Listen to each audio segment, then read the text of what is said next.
Coucou tout le monde, aujourd'hui je vais vous parler des campagnes de pouces rouges sur internet et plus spécifiquement sur YouTube et également des bots informatiques. Ce sont des robots informatiques, des programmes informatiques qui permettent de réaliser dans une très grande échelle un contrôle d'internet et de toutes les données qui y circulent et donc d'effectuer une censure au niveau mondial selon les mots-clés qui sont sélectionnés par la personne qui programme le robot.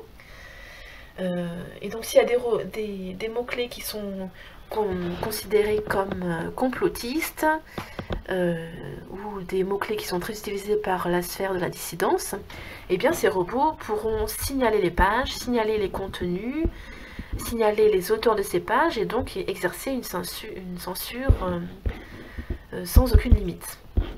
Alors pour en revenir aux campagnes de pouces rouges, eh bien c'est quand vous allez sur une vidéo quelle qu'elle soit, et que vous vous rendez compte qu'au début il y a énormément de popularité, donc il y a énormément, les pouces bleus explosent. Par contre au bout de quelques minutes tout est remis à zéro et on voit apparaître par la suite énormément de pouces rouges et presque zéro pouce bleu. Donc c'est pour empêcher les auteurs de ces vidéos d'être populaires, ensuite d'arriver dans les tendances et d'être très bien référencés pour être encore plus vus, et ensuite ça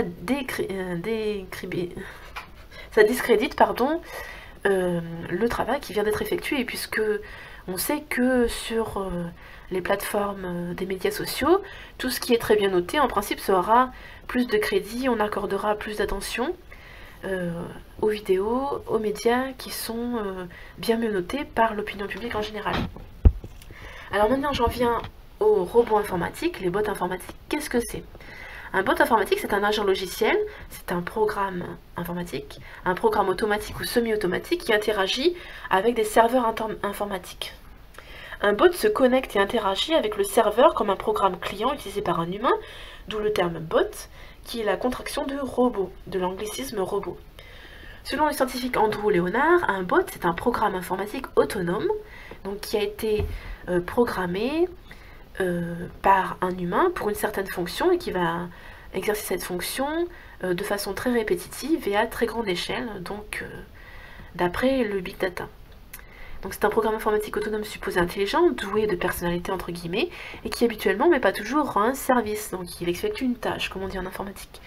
Le terme personnalité, entre guillemets, est justifié par l'auteur par l'anthropomorphisme, donc c'est le fait de comparer des animaux, des idées, et donc la technologie à l'être humain, de donner des qualités humaines à des choses en fait. Plus ou moins prononcées, donc l'anthropomorphisme plus ou moins prononcé dont le bot est l'objet. La supposée intelligence du robot renvoie à la notion d'intelligence artificielle proposée par le spécialiste Marvin Minsky, et qui consiste à fabriquer des machines qui font des choses qui, accomplies par l'homme, demanderaient de l'intelligence. Donc il faut une certaine intelligence, il faut une capacité d'adaptation pour accomplir des tâches de grande échelle, et ces robots imitent l'homme à ce niveau-là, sur la capacité d'adaptation, sur la capacité de traiter de très gros volumes, et sur un certain résultat, le fait de contrer tout ce qui est réinformation. Le ou les programmeurs du bot ont donc bien conscience de l'absence d'intelligence humaine pour leur bot, donc le robot n'est pas intelligent, il est juste programmé, on lui donne des codes mathématiques qui sont reliés entre eux pour effectuer certaines tâches selon ce qu'on a vu chez l'être humain, donc c'est vraiment que de l'imitation.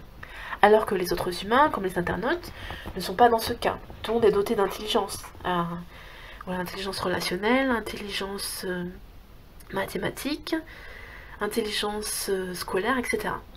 Il existe donc une taxonomie proposée par Stan Franklin et Art Greiser qui situe les bots dans la famille des agents autonomes artificiels.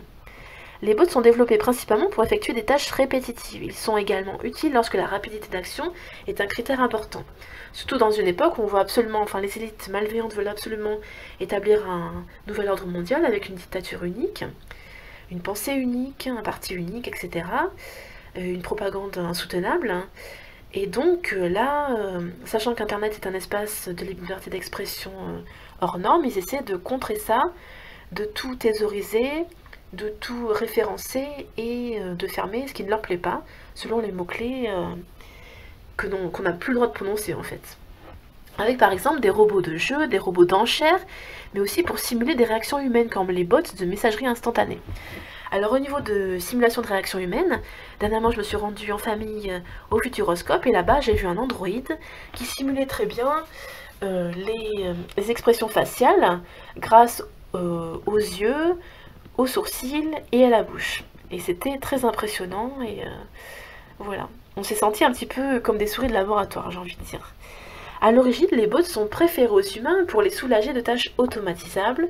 Donc c'est des tâches qui demandent de réaliser un travail 24 heures sur 24, qui demandent de ne jamais être fatigué, qui demandent une performance maximale, donc 100%, et qui demandent de ne jamais aller se plaindre à son syndicat. Donc voilà pourquoi l'intelligence artificielle est si importante à l'heure actuelle et la robotisation qui est couplée à l'intelligence artificielle également.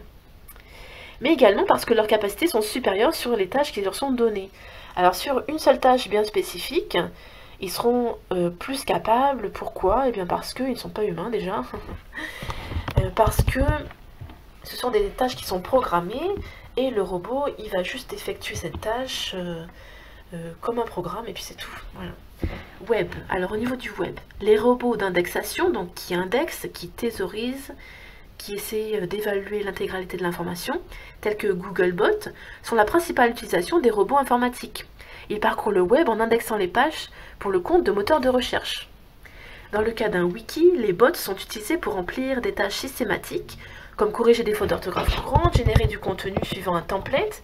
Le template, c'est la méthode et le formatage des pages selon ce qu'on en fait, selon le thème que vous allez aborder. Maintenir la cohérence des liens, la logique des liens, détecter les contributions douteuses. Alors là, on est en plein dans les fake news.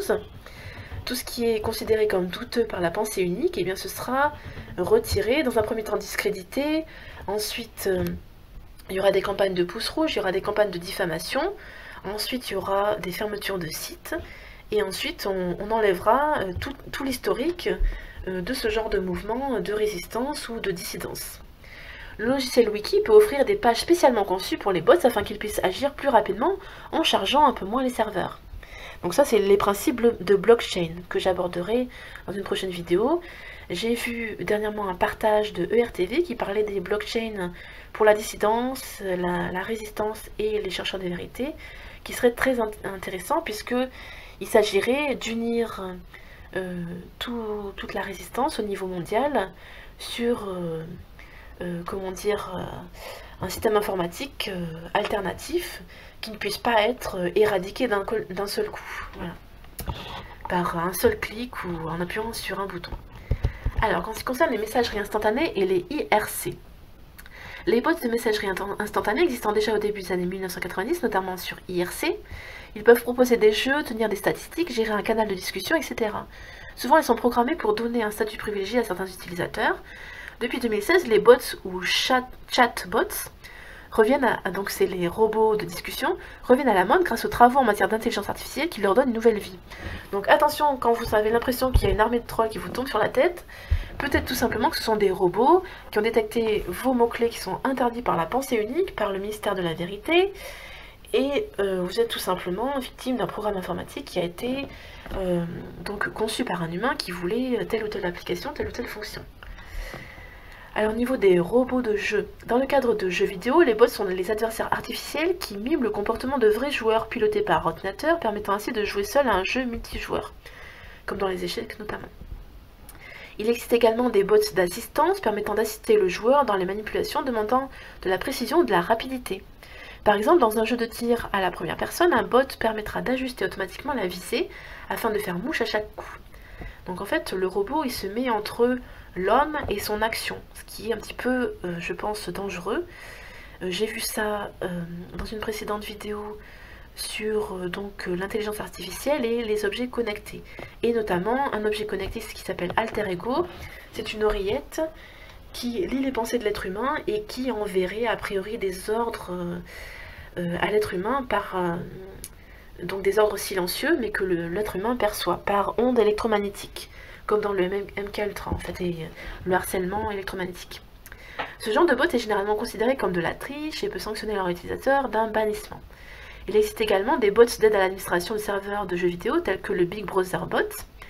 Ces robots ne constituent en aucun cas des joueurs artificiels. Et oui, mais quand vous êtes sur internet derrière votre ordinateur, votre iPhone, votre tablette, etc., vous ne savez pas que c'est un robot. On a l'impression que c'est un humain, puisque il a tellement imité tout ce qu'il a perçu sur Internet concernant le comportement de l'humain, qu'on dirait presque un humain.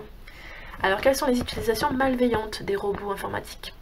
Les bots peuvent être utilisés pour effectuer une attaque distribuée contre des services Internet. Donc, on en réfère au botnet, peut-être que j'aborderai dans une prochaine vidéo. Les spam bots s'inscrivent sur les forums de discussion dans le but de spammer. Et les web bots sont aussi utilisés dans la fraude au clic. Donc ça nous ramène, la boucle est bouclée, aux campagnes de clics négatifs. Donc c'est vraiment la campagne des pouces rouges.